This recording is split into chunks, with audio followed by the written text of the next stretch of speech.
Assalamualaikum warahmatullahi wabarakatuh. Salam sejahtera bagi kita semua. Perkenalkan, saya Roni Fadliansyah Dharma dari Subunit 1 KKN PPM UGM Kali Angke 2021. Izinkan saya pada kesempatan kali ini membahas tentang bencana tanah longsor dan mitigasinya.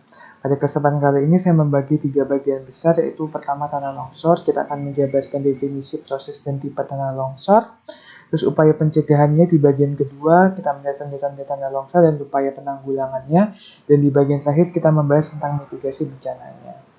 Baik, izinkan saya memulai. Tanah longsor sendiri adalah suatu peristiwa geologi yang terjadi karena ada pergerakan massa berupa batuan atau tanah. Nanti akan menyebabkan berbagai tipe dan jenis, apakah dia jatuhnya sebagai sebuah bebatuan atau di gumpalan besar tanah. Apa yang bisa menyebabkan terjadinya tanah longsor? Biasanya disebabkan oleh hujan yang deras. Karena ada hujan yang deras, air akan meresap ke dalam tanah, menambah bobot dari tanah tersebut. Jika air menembus hingga ke bagian tanah kedap air, di mana tanah kedap air merupakan suatu bidang gelincir, maka tanah yang menjadi licin ini akan menyebabkan pergerakan mengikuti lereng sehingga keluar dari lereng. Tipe tanah longsor sendiri, yang pertama ada tipe tanah longsor, longsoran rotasi, disebabkan longsoran ini bergeraknya seperti tanda panah ini, jadi dari yang daerahnya di sini akan bergerak seperti ini. Dan juga keadaan pohon juga akan miring karena ada pergerakan tanah. Yang kedua itu tipe longsoran translasi, itu biasanya nanti runtuhannya dalam bentuk suatu blok yang bergerak dari posisi awalnya, seperti yang digambar. Yang ketiga adalah longsoran batu. Ini runtuhannya dalam bentuk batu. Biasanya di gambar ini dijabarkan jika ini karena ada gelombang laut yang terus-menerus sehingga mengikis permukaan tanahnya ini sehingga menyebabkan adanya jatuhan batu dari posisi awalnya. Sedangkan untuk tipe keempat itu rayapan tanah, itu biasanya karena longsoran tanah ini, jadi karena di bagian lipatan batuan dasar di bawah tanah seperti ini menyebabkan adanya sebagian jalan yang tertutup. Itu rayapan tanah. Sedangkan untuk yang terakhir itu tipe yang aliran bahan tombakan. Material longsoran biasanya berasal dari lereng bagian atas, disebabkan karena hujan. Biasanya karena hujan sehingga mempercepat proses longsoran tanah tersebut hingga meluas ke daerah yang lebih landai. Sebenarnya apa saja tanda-tanda dari tanah longsor yang bisa kita amati? Yang pertama, tandanya itu adanya terjadinya lapisan batuan atau lapisan tanah yang miring keluar. Dari kejadian tanah miring keluar ini juga dapat menyebabkan adanya pohon dengan batang yang sudah terlihat miring karena terjadi pergerakan tanah tadi. Jadi karena posisi tanahnya sudah miring sehingga pohon atau tanaman di atasnya akan ikut miring juga. Selain itu juga ditemukan retakan yang membentuk tapal kuda di tebing atau di lereng.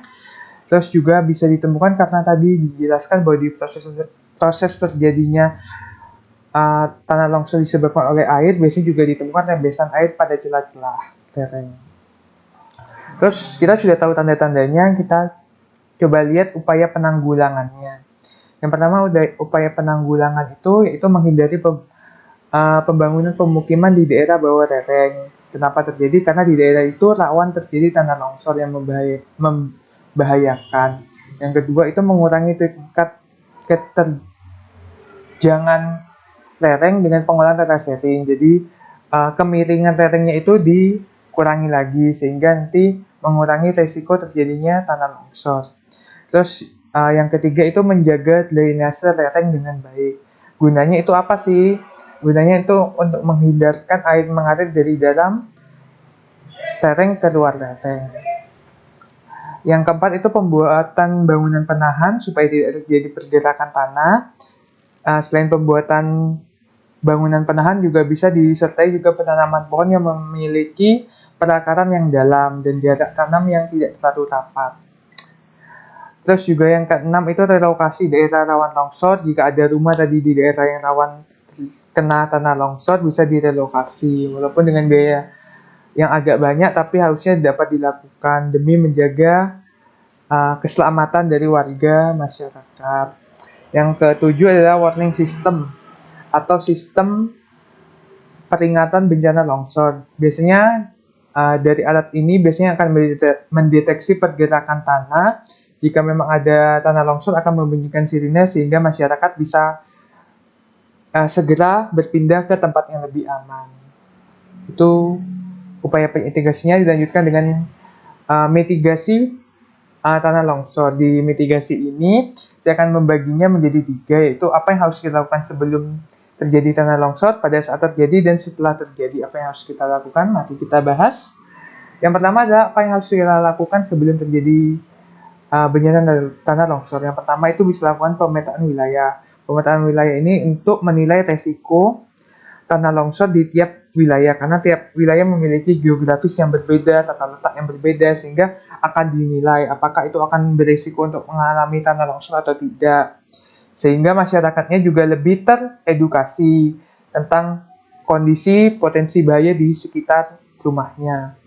Yang kedua itu pengurangan risiko longsor. Seperti tadi, di upaya penanggulangan bisa dilakukan baik nomor 1 hingga nomor 7. Terus pelajari juga tanda-tanda terjadinya tanah longsor. Tadi dijelaskan di 4 poin itu. Dipahami jika ada kondisi seperti itu, segera pindah ke tempat yang lebih aman.